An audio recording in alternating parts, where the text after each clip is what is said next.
Welcome back everyone, it's been a while. Since the last time I made a real video, it's been like 4 months.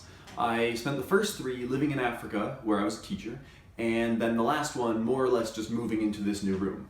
But I've taken the opportunity to make a room that's 90% workbench. Which means it's time to get back to building some stuff. I'm back, baby. Before I get going explaining the new project, I think I'll just do a really quick tour around the new workspace. This is the 3D printing area, where I have discovered I can 3D print gaming dice for much cheaper than I can buy them. So I've made something around 110 of them so far. Over here is the painting area, so that you can paint things once you've printed them. Here are various markers, pencils, paintbrushes, hammers, a whole box of gloves because I have them, and a container of wooden balls. And then I've got drills and such in here. This is a duct tape, zip ties, and gloves. I have to have my tools. Yeah, I guess that's enough of that. Anyway, my new project is in the title of the video. It's, I'm making a new version of the Exoskeleton. Yeah. In my last video about the Exoskeleton, I said that if I could do it again, I would change absolutely everything. But I don't have that kind of money on me. So instead, what I thought would be fun is just take the electronics, the actuators, the Arduino off of the previous Exoskeleton, throw away the old one because it's trash, and then make a new frame and just put those existing electronics on that. So the cost would be, I think, very low relative to like what the first one cost, but the improvements could be very significant. And I'm going to go over to the wall and write on it to show you what I mean.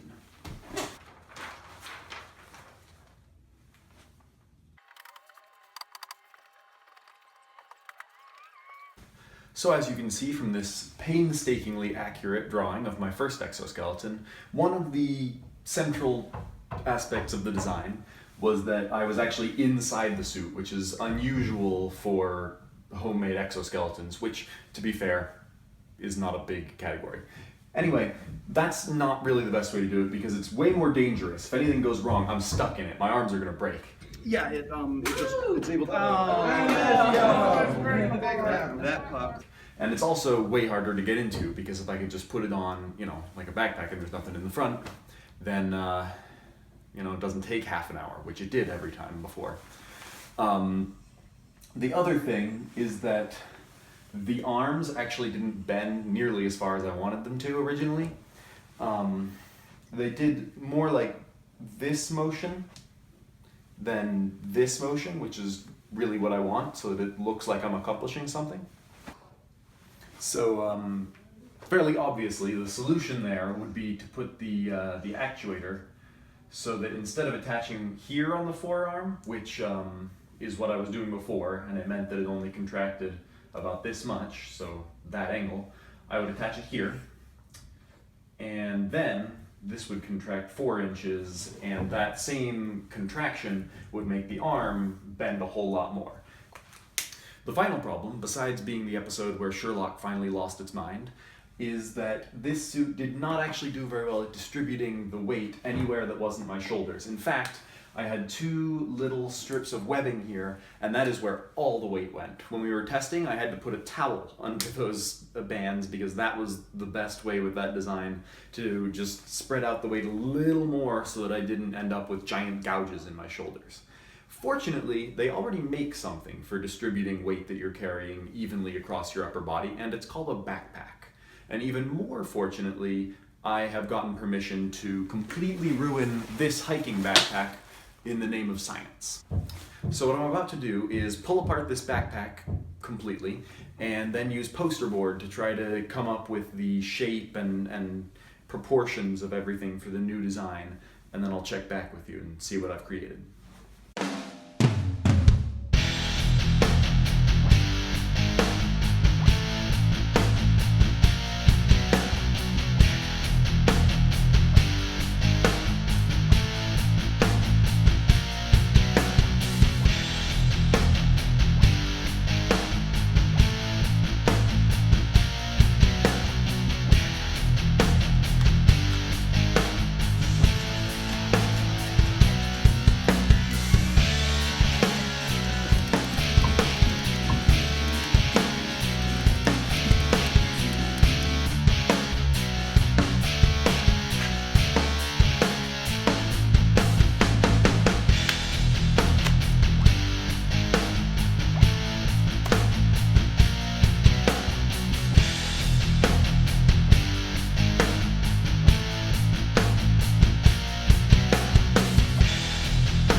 this design has already proven itself superior in one way because I just put it on by myself and it didn't take half an hour and nothing broke in the process.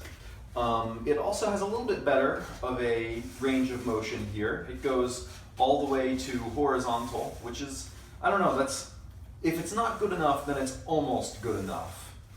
So this cardboard actuator that I've made is the same size as the one that I actually have on the other suit. It's a 4-inch stroke, 12-volt linear actuator, and it gives a decent range of motion, I feel like. But I also made this one for the dimensions of a 6-inch stroke linear actuator, so the difference between this size and this size is 6 inches. I'm going to attach this to the arm and see how much better that is, and if it's worth buying a couple of these instead. Okay, this is quickly turning into another situation where I really wish I'd understood AP Physics more, but I'm working on trying to find the ideal spot for these actuators and, you know, which one is the best. This arm has a 6-inch actuator, and then this arm has a 4-inch.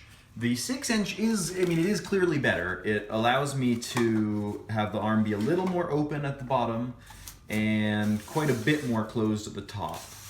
So that looks really good.